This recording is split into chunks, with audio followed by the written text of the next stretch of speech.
Hey YouTube, Megacolony here, bringing you guys my Megacolony Stride deck profile for November 2015.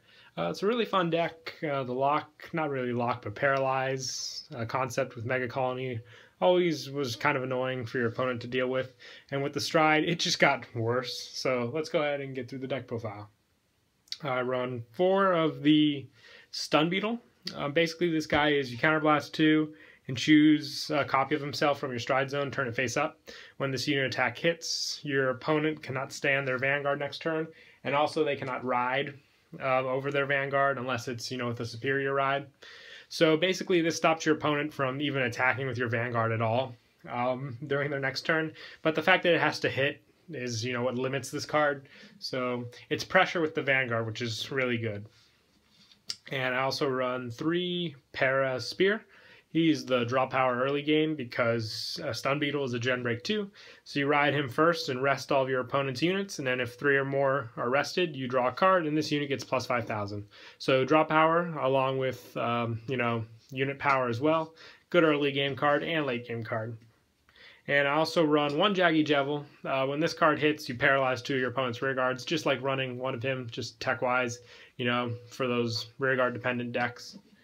And for grade 3s, I run 4 Darkface. He is the main stride unit for the grade 3s. Basically, when you stride over, you can counterblast 1. Choose 2 of your opponent's units. They're paralyzed or stunned.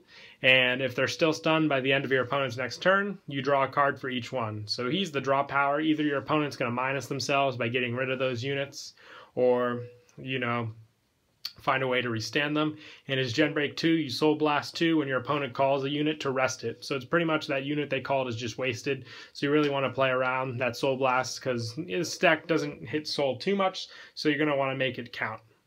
And I also run 4 Longhorn Hunter. Just going back and forth between this and Cyclamatooth, the Break Ride. I like this card just because it's rear guard's abilities, but with Cyclamatooth, that Break Ride effect to rest everything helps too. So it's a back and forth between this and that. And I also run 4 Sweet Cocktail. This card basically lets you, so you can counterblast 1 when it's boosted, choose one of your opponent's rear guards. That unit cannot stand, and it can also not intercept. So you don't have to worry about attacking the Vanguard with this and then just having them intercept with the card you paralyzed. And I also run 4 Buster Mantis. He is the 12k attacker if all your opponent's rear guards are rest. Pretty straightforward with that guy. And I also run 3 Abyss Diver. Not a Gen Break, but a Counterblast 1, Soul Blast 1. When this unit is placed on Vanguard or rear, you may pay the cost. If you do, choose one of your opponent's units. Rest it. It cannot stand, and it also cannot intercept until the next standby phase. So, once again, good, not Gen Break. So if you get grade stuck, just a good grade 2 to rely on with a Vanguard or a rear guard effect. You can't go wrong there. And for grade 1s, I run 4 of the Unflipped Perfect Guard Star Shield because you do counterblast a lot in this deck with Darkface, Stun Beetle, Abyss Diver, so you want to be able to unflip. And there's not really too many rear guards that you want to protect, so you don't need to be using the other Perfect Guard. Plus 4 of the Stride Neighbor, Little Dorcas. Just, standard. You want to make sure Darkface is your Vanguard no matter what. So, and also Stride fodder helps. And I also run 3 Phantom Black, just a good booster, especially behind Darkface when you're just attacking with him.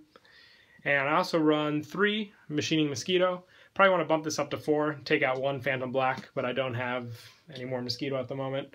It just helps with the soul charging ability, so you can have more in soul for Darkface.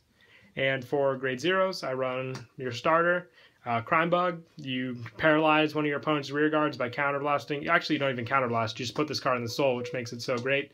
That unit cannot stand or intercept. I love that they introduced the whole, can't intercept thing. It's really good. And then for trigger count, I run 8 Crit, 4 Sharp Nail, and 4 Bad Drip. And Raider Mantis, the draw. And 4 Cocoon Healer, the heal. So yeah, that's it for the deck profile. Hope you guys enjoyed. Don't forget to like and subscribe, and Kira Quali out.